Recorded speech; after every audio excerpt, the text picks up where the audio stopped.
ये गुजरात का सियासी संग्राम है। धड़कनें तेज हैं, सियासी पार्टियों में मंथन का दौर जारी है। कांग्रेस अभी खत्म हो चुकी है। चुनाव लड़ने के लिए उसके पास कोई भी कार्यकर्ता नहीं है। प्रधानमंत्री के सामने चोरी हो रही है, एक शब्द नहीं निकलता है, ना बोलूंगा ना बोलने दूंगा। इसी बीच बीजेपी के तमाम दिग्गजों ने चक्रव्यूह रचा और उसके बाद उन चेहरों पर मुहर लगाई जो सियासी अखाड़े में दो दो हाथ करने को तैयार हैं। बीजेपी की पहली लिस्ट आई तो अहमदाबाद से सूरत तक कार्यकर्ताओं में नया उत्साह आ गया। इस बीच वार पलटवार का दौर भी पहले से ज्यादा आक्रामक होता जा रहा है, चाहे वो भाषणों के जरिए हो या फिर सोशल मीडिया के जरिए। प्रचार में न सिर्फ नेता बल्कि सोशल मीडिया आर्मी भी काफी अहम रोल निभा रही है। ऐसी मशीन लगाऊंगा, इस साइड से आलू घुसेगा, उस साइड से सोना निकलेगा। गुजरात के चुनावी शोर के बीच कांग्रेस उपाध्यक्ष राहुल गांधी का एक वीडियो इन दिनों काफी वायरल हो रहा है, जिसमें वो आलू से सोना बनाने की बात कर रहे हैं। लेकिन इसके दो अलग अलग वर्जन हैं, बीजेपी का कुछ और कांग्रेस का कुछ और। आलू के किसानों को कहा, ऐसी मशीन लगाऊंगा, इस साइड से आलू घुसेगा, उस साइड से सोना निकलेगा। इस साइड से आलू डालो, उस साइड से सोना निकालो। इतना पैसा बनेगा, आपको पता नहीं होगा क्या करना है पैसे का। बयानों से बड़ा खेल उनके इस्तेमाल का चल रहा है।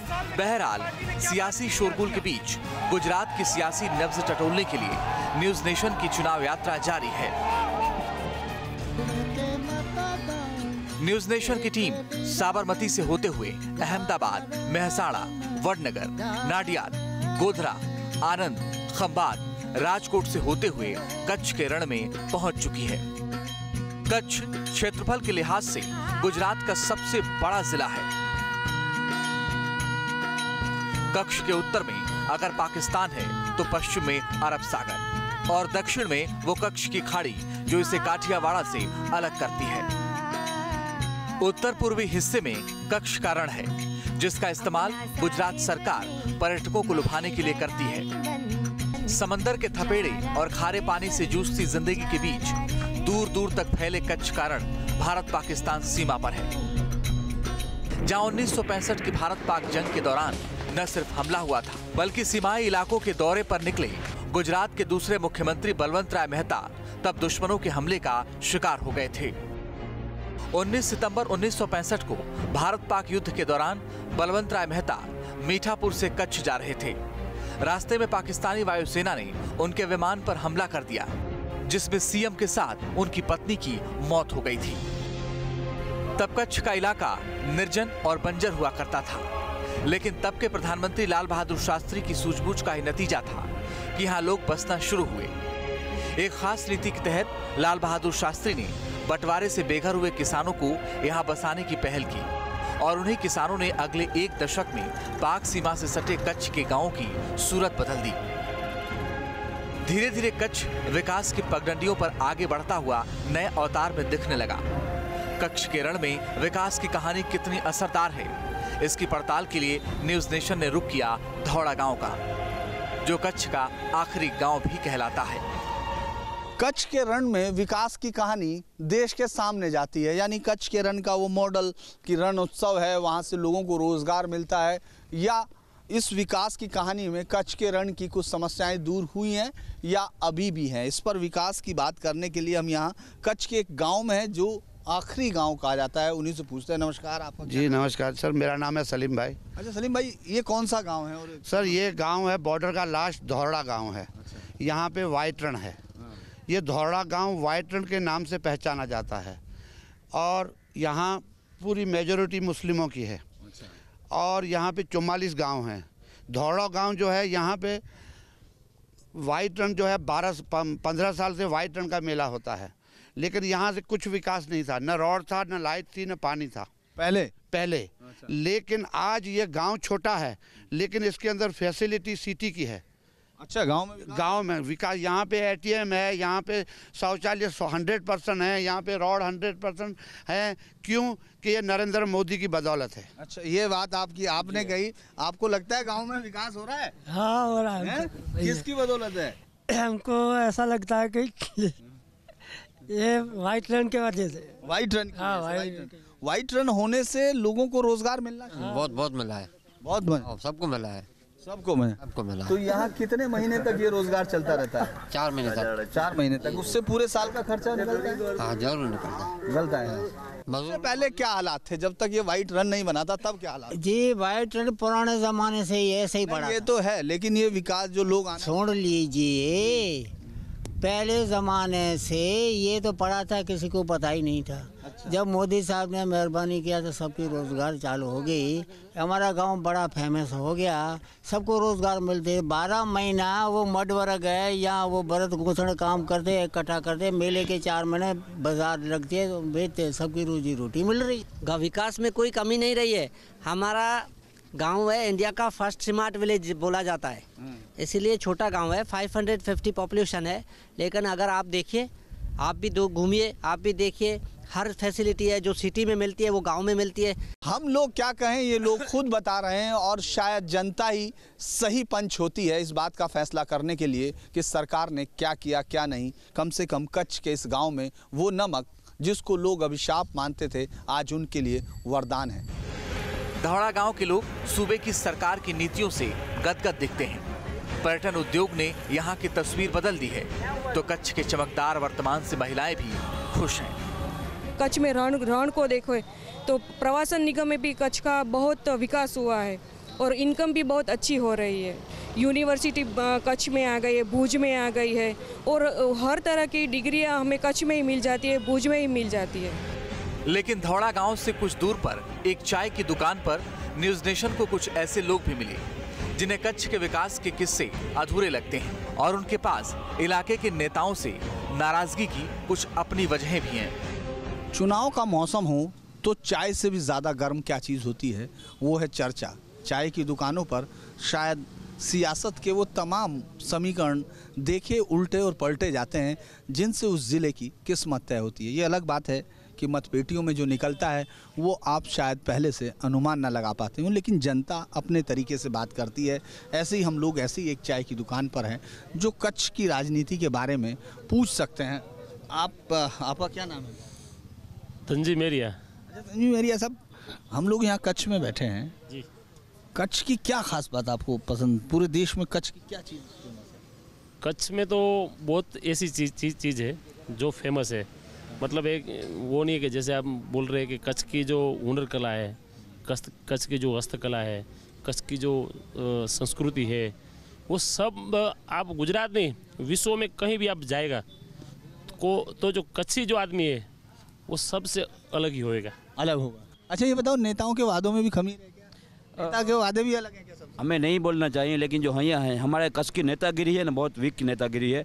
कोई भी हमारा यहाँ से नेता जाता है, चले 22 साल 25 साल से हम देख रहे हैं, विधानसभा तक हमारे कच्छ की आवाज़ नहीं पहुंचती। आज सबसे ज़्यादा गुजरात में नहीं, हम बोलते हैं भारत में सबसे ज़्यादा मिनरल यहाँ निकलता है, लेकिन जो यहाँ के स्थानिक बेरोजगार है उसको जो लाभ मिलना चाहिए, उसको जो जॉब मिलना चाहिए वो नहीं मिलता। भुज में भुज नगर पालिका है लोकल, ये जो अपने बड़ा प्रधान है नरेंद्र मोदी, वो बोला है स्वच्छ अभियान चलाओ, शौच रखने लगी, लेकिन हमारी ये नगर पालिका है वो 44 लाख का टेंडर देती है सफाई करने की। वो 20 लाख में होता है, वो 44 लाख में देती है। फिर भी भुज में आप देख रहे हो सफाई कहीं होती नहीं। 22 साल तक बीजेपी रही है यहाँ पे, 22 साल तक उसने एक भी नहर नहीं हो दी है हमारे 60 किलोमीटर के लिए, आज तक नहीं हुई। तो बोल रहे हैं हम पानी देंगे, कैसे देंगे? अच्छा, मैं अभी कच्छ के रण में था, वहाँ तमाम लोगों ने कहा, जो लोग गाँव वाले थे उनमें मुझे एक भी नहीं मिला जिसने कहा कि विकास नहीं हुआ। आप पूरे गाँव में घूमे? हाँ, मैं गया धरोड़ा में। सर वहाँ पे स्कूल के जो बच्चे हैं वहाँ पे शिक्षक नहीं है। अच्छा, उनके पिता जो हैं, जो बच्चों के फादर हैं, वो कह रहे हैं विकास हुआ, हमारे तक पैसा आया, आप उलट कह रहे हैं। सर लेकिन वहाँ पे पीएचसी नहीं है। पीएचसी थी, पीएचसी डॉक्टर बैठा था, मैं गया था। बदलाव ने इन लोगों की जिंदगी को कितना छुआ, ये बहस का मुद्दा है, लेकिन कच्छ की मौजूदा सियासत में कमल ने थोड़ी बढ़त जरूर बना रखी है। कच्छ जिले में विधानसभा की 6 सीटें हैं। अबदासा, मांडवी, भुज, अंजार, गांधीधाम और रापर। अबदासा को छोड़कर सभी 5 सीटों पर मौजूदा समय में बीजेपी का कब्जा है, जबकि अबदासा सीट से कांग्रेस के वरिष्ठ नेता शक्ति सिंह गोहिल मौजूदा विधायक हैं। इतना ही नहीं, कच्छ के 10 तालुका में से 8 पर बीजेपी का कब्जा है, तो सभी 6 नगर पालिका पर भी बीजेपी का ही कब्जा है। जिला पंचायत परिषद के 40 सदस्यों में से 27 बीजेपी के पास है। गुजरात में पहले चरण में 19 जिलों की 89 सीटों पर 9 दिसंबर को वोटिंग होनी है। बीजेपी के सामने अपनी सत्ता के दुर्ग को बचाने की चुनौती है, तो कांग्रेस सूबे की 22 साल की सरकार पर हमलावर है। ये गुजरात की जो पॉपुलेशन है, जो गुजरात के लोग हैं, उनकी आवाज़ आज रोड पे आ गई है।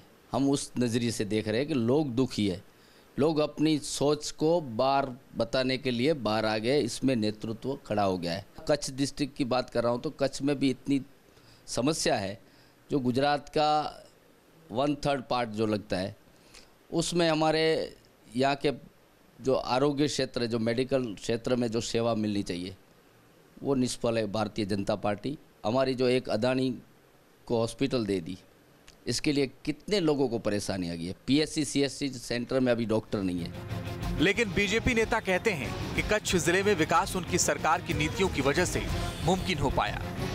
तो अपनी सूझबूझ से सरकार ने भी उसमें ड्रिप इरिगेशन की सब्सिडी 70% दे रही है। अभी ग्रीन हाउस भी बना रहा है, नेट हाउस में भी अनेक प्रकार की सब्जियां जो फल फलादी है वो भी बना रहा है। तो कच्छ एक भारतीय जनता पार्टी से जुड़ा हुआ जिला है। बीजेपी नेता अपनी सरकार की उपलब्धियों का बखान करने में पीछे नहीं, तो गुजरात की सियासत में हार्दिक पटेल, जिग्नेश मेवाड़ी और अल्पेश ठाकुर की तिकड़ी कितना असर डालेगी, इस पर भी कांग्रेस बीजेपी नेता के अपने दावे हैं। कच्छ में उसका कोई असर भी नहीं है। कच्छ में कभी उसका प्रोग्राम कार्यक्रम भी नहीं हुआ है। 3-4 दिन पहले हार्दिक आया था मांडवी तालुका में, वैसे 1200-1300 लोग आए थे। 400-500 लोग तो देखने गया था कि हार्दिक कौन है, कैसा है, और कांग्रेस के लोग गए थे। ले हार्दिक का कोई पाटीदार की कोई असर कच्छ में है नहीं। इतना ही नहीं, हमीरसर तालाब में नर्मदा के पानी आने को लेकर भी कच्छ की सियासत गर्म दिखती है। आज हमीरसर में पानी नहीं आया, वहाँ तक तो समझा, मगर लोगों के घर में भी, आज सिटी है भुज, वहाँ लोगों के घर में आज 8 दिन 10 दिन के बाद पानी आता है। और गांव विलेज की बात करें तो इतना पुअर एरिया है यहाँ कि उन सेंटर में अभी पानी की दिक्कत है, पानी की किल्लत भी इतनी है। और बीजेपी गवर्नमेंट में को पानी का बड़ा प्रोजेक्ट कुछ करा नहीं है। पहले पीने का पानी, खेती का पानी मिले के बाद जो कैनाल का काम चल रहा है, जो दिन जो आएगा उसमें जब भी खेती का पीने का पानी के जो पूरा जत्था है, अभी लिमिटेड में पानी आ रहा है, कैनाल बड़ी बन रही है, तो जब आएगा जब भी हमीरसर में जाएगा। और तो और कच्छ जिले के सरकारी अस्पतालों में डॉक्टर की कमी से लोगों में थोड़ी नाराजगी है, जबकि बीजेपी नेताओं की दलील है कि खाली पदों को भरने के लिए सरकार तैयार है, लेकिन डॉक्टर भी दूर दराज के इलाकों में नहीं आना चाहते हैं। कच्छ जिला बॉर्डर का जिला है, उसकी नियुक्ति होती है, फिर भी कोई भी अधिकारी रहने के लिए तैयार नहीं है। सरकार क्रमश वो चिंता कर रही है, फिर भी कैसे भी करके रिजाइन देके भी चला जाता है। तो वो तो समस्या थोड़ी कच्छ में आज 10 साल से पहले तो बहुत थी। जब अधिकारी 10 साल 15 साल पहले उसको बोला जाता है आपके कच्छ का नियुक्ति हुआ है, तो वो तो फपड़ के ऐसे मर जाता है कि मैं कच्छ कहाँ जाऊँगा। कच्छ में नेताओं के दावों से भी इतर कुछ बातें हैं जो ध्यान खींचती हैं। मसलन भुज का ये देसलसर तालाब, जिसकी कभी पूजा की जाती थी, आवाम के लिए पानी का ये बड़ा जरिया हुआ करता था, लेकिन आज यहाँ पसरी गंदगी सरकार का मुंह चढ़ाती मालूम देती है। ये शहर का अमूमन आपको कहीं भी किसी भी शहर में इस तरह का दृश्य दिख सकता है। आप ये कह सकते हैं कि हर शहर में किस तरह से हर नाला साफ हो, लेकिन यहाँ अगर हम भुज की बात करते हैं तो इस हिस्से में जहाँ हम जा रहे हैं ये देसलसर तालाब है, यानी वो तालाब जो हमीरसर के साथ आपको पूजा जाता था, जिसकी पूजा होती है। इसको भी राजा देसलसर ने बताया था, राजा राव देसल ने ये तालाब बसवाया था। ये तालाब देखिए आप, कितना खूबसूरत तालाब था, जो इस शहर की भुज की ज़िंदगी के लिए जो 2 बड़े तालाब थे उनमें से एक ये देसलसर तालाब है, जो हमीरसर के बाद है। लेकिन वहाँ की गंदगी चूँकि आपको सिर्फ यहाँ दिख रहा होगा और जो यहाँ की हवा में बदबू है वो आप उसका एहसास नहीं कर सकते हैं। ये बेहतर है कि आप उसका एहसास नहीं कर पा रहे हैं, लेकिन यहाँ खड़ा होना दूभर है। ये उस शहर का दृश्य है जिसके लिए कभी ये जीवनदायिनी तालाब माना जाता था। बहुत सारे वादों के बीच में ये मरते हुए तालाब खुद से शायद इनकी कोई पैरवी ना कर पाता हो, शायद इनका कोई इसके लिए खड़ा होकर कहने वाला ना हो, लेकिन ये शहर के मरने की निशानी भी होते हैं। ये वो तालाब हैं जो सदियों से अपने साथ कहानियाँ के साथ साथ अपने शहरों की संस्कृति लिए हुए हैं।